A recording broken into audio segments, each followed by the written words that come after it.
حضرت ابو هریره رضی الله تعالی عنه فرمایی چې رسول اکرم صلی الله علیه وسلم وفرمیل بدبخته انسان هغه ده چې هغه به جهنم ته ننوځي. رسول الله نه پوښتنه شو یا رسول الله هغه بدبخته چې جهنم ته ننوځي دا بدبخته څوک دی؟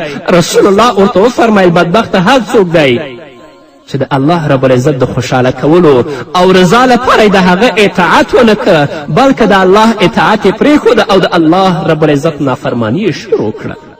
نه ځان نه به بدبخته نه جوړو ځان نه نیکبخته جوړ کړو او موږ هله نیکبخته ګرځو چې د الله رب العزت اوامرو او د الله رب العزت احکامو ته غاړه کیږدو. دې ته متوجه شو چې د الله کلام موږ ته څه پیغام لري، د رسول الله صلی الله علیه وسلم احادیث او ارشادات موږ ته څه پیغام لري. دا نه چې ځان نه بدبخته جوړ کړو چې د خلکو رضا لپاره الله ناراضه کړو. نه ټول خلک خفه کړئ، الله د ځان نه راضي کړئ. کنی حساب او کتاب موږ پسې را روان دی، لکن زمونږ ټول ژوند په غفلت کې تیریږي. کله هم دې ته متوجه نه شو چې الله رب العزت موږ څه لپاره پیدا کړي یو، ولې دې دنیا ته رالیږلي یو او الله به خپل حضور کې دروي.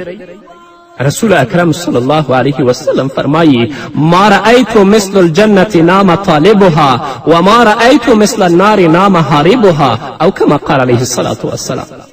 رسول الله صلی الله علیه وسلم فرمایی ما د جنت په شان ښه شی نه دی لیدلی چې غوښتونکی یې ویده وي. السلام علیکم ورحمت الله وبرکاته. د اخترونو لمنځونه چې یو اختر د شوال د میاشتې په لومړۍ ورځ راځي چې هغه ته عید الفطر وایي، یعنې د روژې والا اختر، او دویم اختر د ذوالحجې د میاشتې په 10 تاریخ باندې راځي چې هغې ته عید الاضحی او عید الضحی وایي، یعنې مطلب دا چې د قرباني اختر. او دا دواړه ورځې په اسلام کې د خوشحالي او رخصتي ورځې دي. د دې دواړو ورځو نه علاوه بله ورځ په اسلام کې د رخصتي لپاره نشته. هر کله چې محمد رسول الله صلی الله علیه وسلم د مکې مکرمې له مدینې منورې ته هجرت وکړه، نو د مدینې مسلمانانو به 2 ورځې خوشحالي لمانځله چې یوه اوله ورځ د نوروز وه او بله اوله ورځ د میزان وه. رسول الله ته یې پوښتنه وکړه چې تاسو لپاره څه دي چې په دې 2 ورځو کې خوشحالي کوئ؟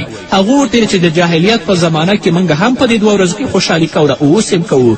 رسول الله ورته ویلې نه، چې الله رب العزت د دې ورځو په ځای تاسو ته 2 ورځې نورې د خوشحالي درکړي چې یوه د واړه اختر ورځ او بله د لوی اختر ورځ. لکه چې فرمایي عن انس قال قدم رسول الله صلی الله علیه وسلم المدینة ولهم يومان يلعبون فيهما فقال ما هذا اليومان؟ قالوا كنا نلعب فيهما في الجاهلية. فقال رسول الله صلى الله عليه وسلم إن الله قد أبدلكم بهما خيرا منهما يوم الأضحى ويوم الفطر. رواه أبو داود. د مسلمان ته پکار ده چې د خپل د خوشحالیو اظهار په دې 2 ورځو باندې کې وکړي. نورې ورځې